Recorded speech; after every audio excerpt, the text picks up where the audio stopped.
আসলাম আজকে আপনাদের সামনে একটি সান্ডা ধরার জন্য। চলুন আমরা এখন সান্ডা তুলবো। সান্ডাটা কেমন এবং কিভাবে আছে সেটা দেখার জন্য আমাদের সাথে থাকুন। Let's go.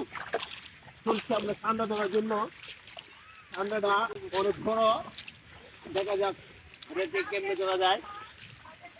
সান্ডা ধরার জন্য রাজবাড়া কি সান্ডা ধরার জন্য। হাই সান্ডা, এই সান্ডাটা দেখাও, ভালো করে দেখাও। কাছে নাও। কাছে নাও। হাই লরিস না। হাই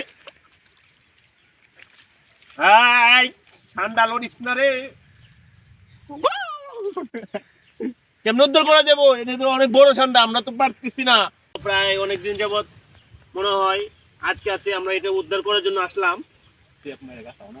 ল্যাপটপ দিও না বাবা, তোমাকে উদ্ধার করার জন্য আসলাম।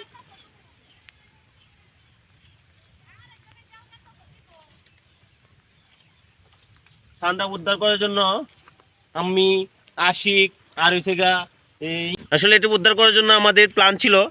আমরা এখন উদ্ধার করতে চলে আসলাম। ঠান্ডাটা অনেক দিন ধরে আটকে ছিল। দেখেন কত বড় একটা ঠান্ডা। এটা আমাদের মানবিক কাজের মধ্যে পড়ে, তাই ভাবলাম এটাকে উদ্ধার করে দেই। আসলে সে আটকে ছিল, অনেক কষ্ট করছিল। ভাইয়া কেমন লাগতেছে এটা উদ্ধার করার জন্য? আমরা এই দুর্যোগের মধ্যে অনেক কষ্ট করে এটাকে উদ্ধার করতেছি।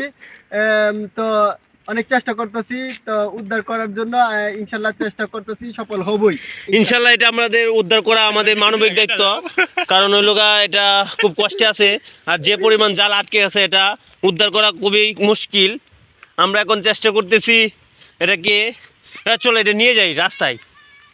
কেমনে নিয়ে যায়? কিন্তু এবার আটকে থাকবো, এই জাল লয়ে যাইতে পারতো না কিছু। কিরে বাবু, তুই বুঝাস না কেন? তোর উপকার করতে আইছি।